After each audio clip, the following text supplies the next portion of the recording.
Welcome to the Transform Sales Podcast, where forward-thinking business leaders come to share their experiences and ideas, learn from each other, and amplify their results together. Hey guys, Amir Reiter here at the Transform Sales Podcast. I got my guest, Mike Genstil with Visualize.ROI. Mike, what's up, man? How are you? Thank you for joining us. Hey, Amir, today. good to see you. Everything's good. Happy to see you again, too. Yeah, man, I know that I came across your product a while back. Love what you guys are doing.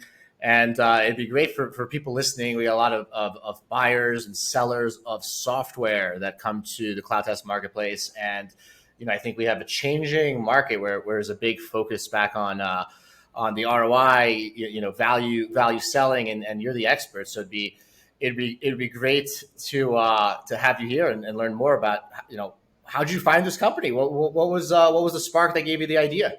You know, it turns out, Amir, that lots of people are trying to use Excel and spreadsheets and PowerPoint to create presentations to customers and hope that these customers take the presentations internally to go get budget.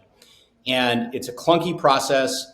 Sellers don't like it. Buyers don't like it, creating these spreadsheets, managing them, et cetera. We built our product to make salespeople look very professional and to save them time and help them in discussions with customers when they want to quantify and present the value of their solutions.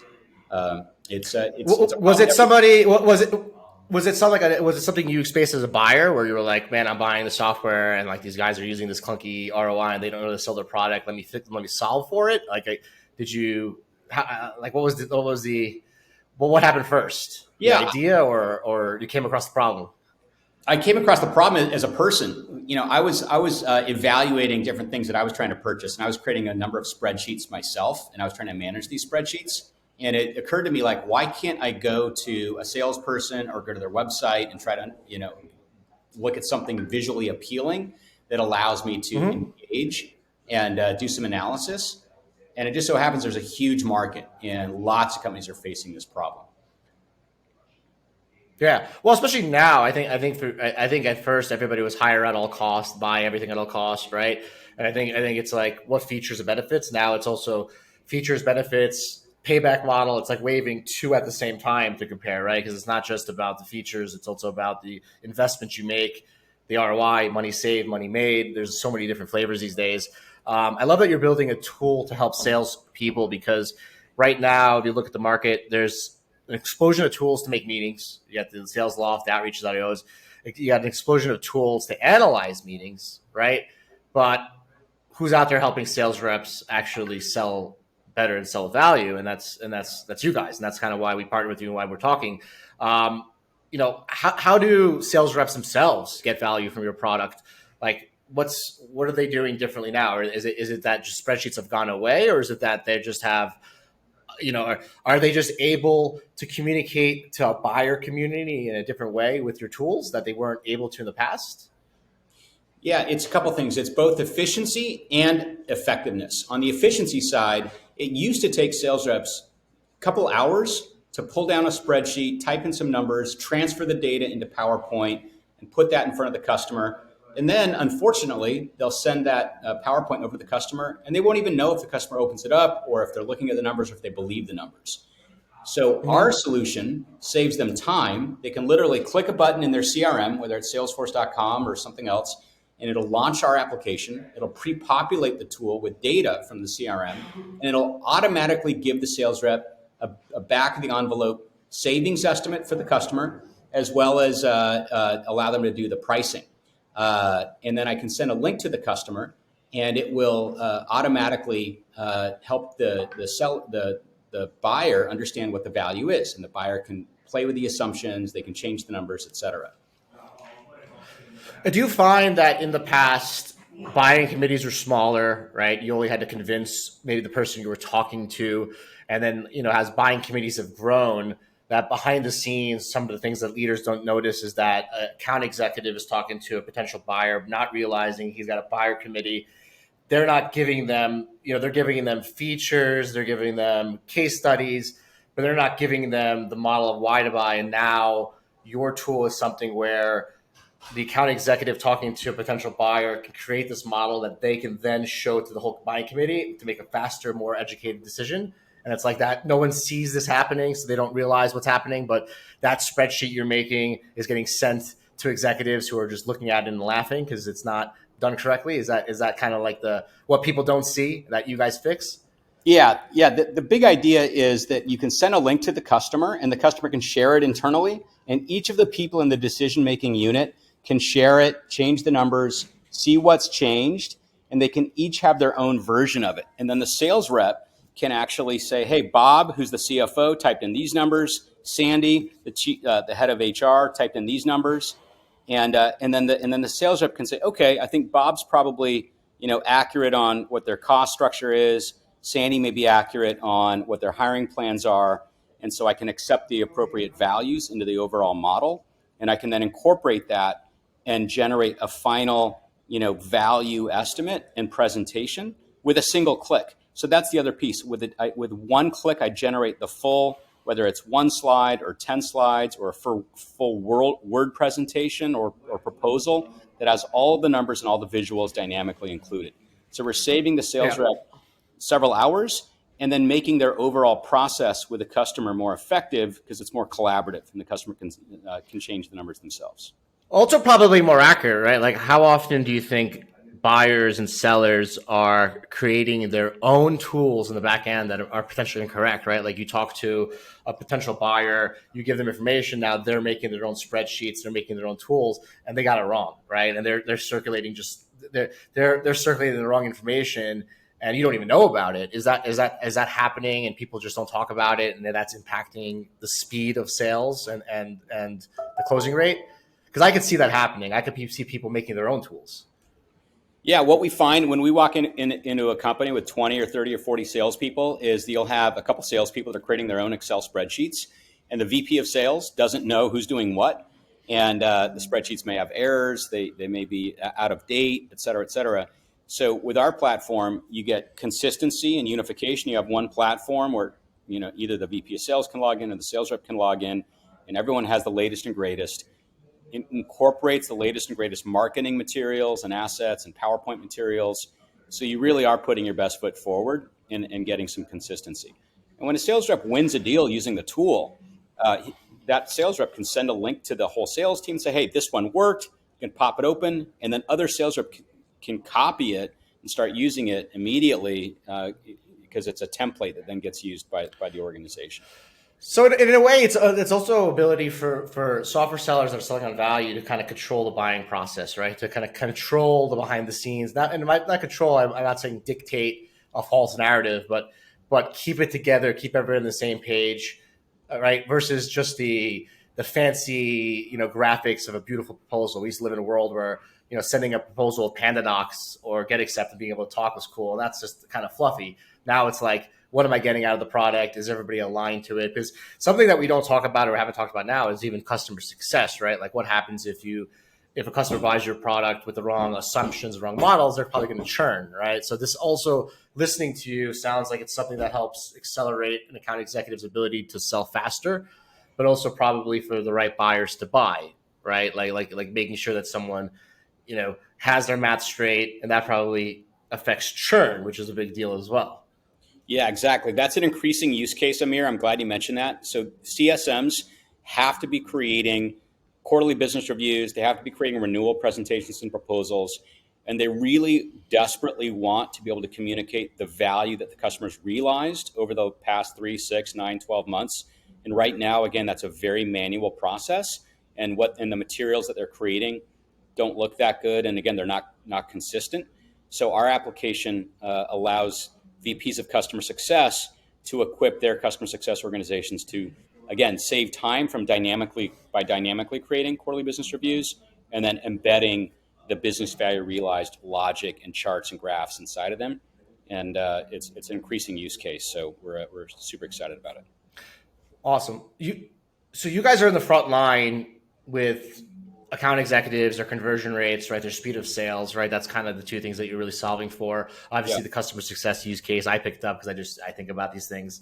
How have you seen the buyer environment, the buying environment right now changing from where we were 2020, 2021 when it was cheap companies are raising, is booming, to the kind of restrictive environment we're facing now. How has the buying environment changed, and has your product become more valuable or less valuable in helping sellers navigate the changes that are coming? Yeah, I was at a conference a couple of months ago in the San Francisco Bay Area, and I was walking from booth to booth, and I was just chatting with sales reps, and what they were saying is 6 months ago, they'd have to send out an ROI or something to a customer that communicated value maybe 10 to 15% of the time. Now they have to do it 80 to 85% of the time.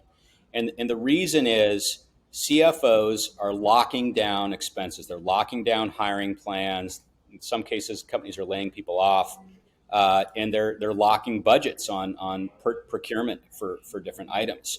And so with that, if you want to sell into a buying environment where things are locked down, you have to lead with some notion of cost savings. You need to say, hey, and so a tool like ours becomes more valuable in this case because it allows a sales rep to go in and say, hey, what are you spending today on item X, item Y, item Z? And with our application, it's a dynamic, visually engaging experience.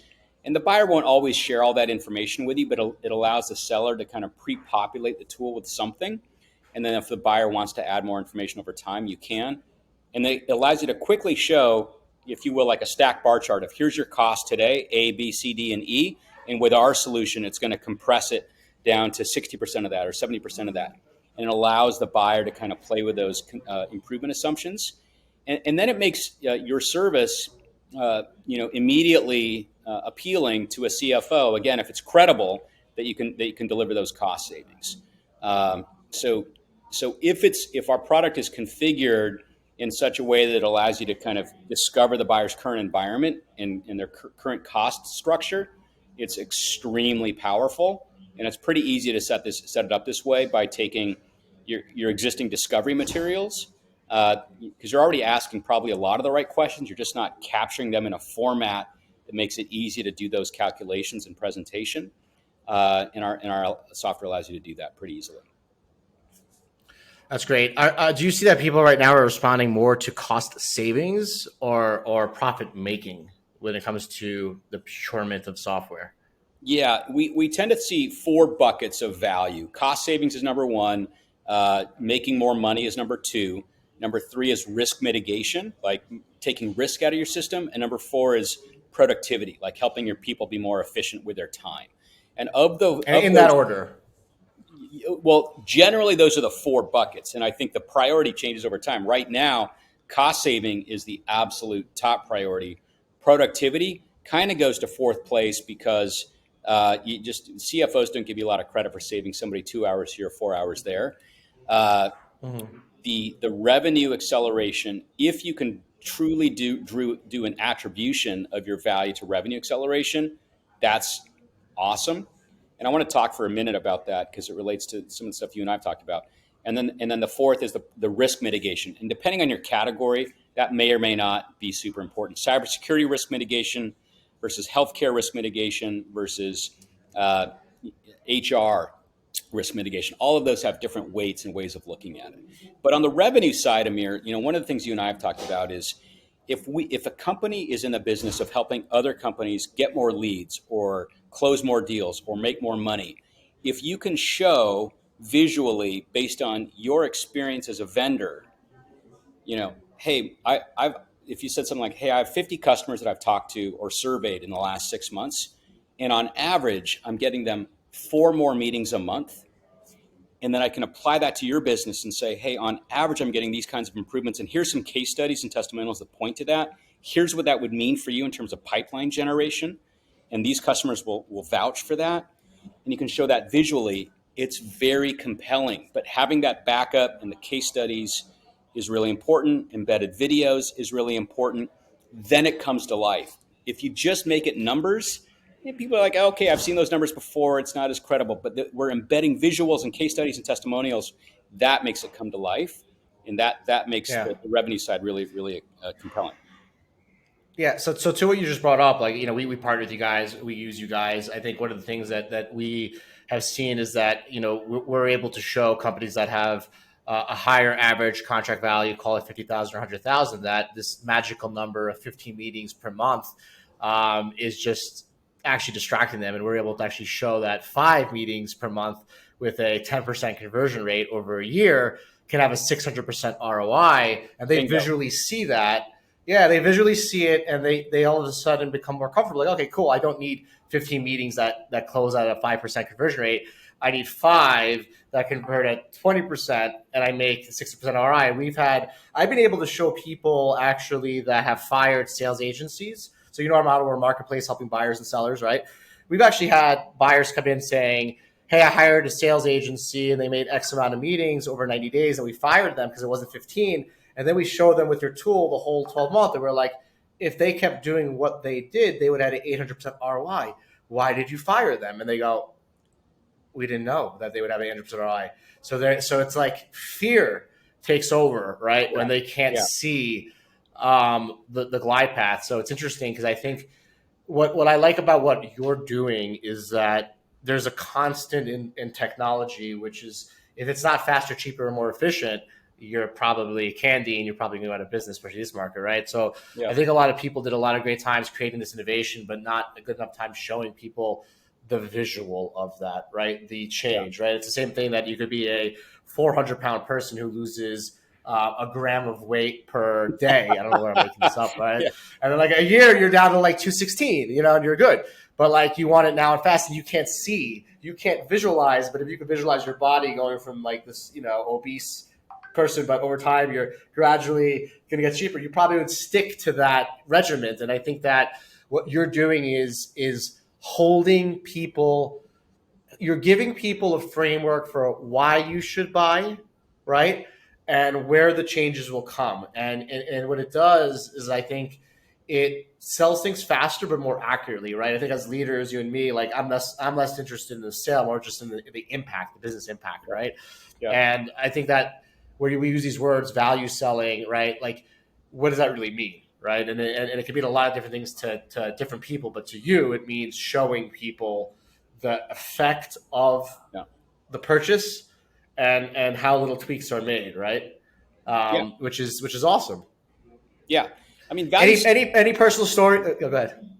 Well, I think it's a good segue. Like, what is value selling? And I think there's an easy answer to it, which is imagine you're a buyer and you just got a $100,000 price quote from a seller. All right, what is going on in the mind of the buyer? Right. Well, is $100,000 a good price or a bad price? Meaning, is there value? Well, how do they think about it? Number one is they're going to say, what am I spending today that $100,000 might be able to replace? So I'm going to save money. That would be option A.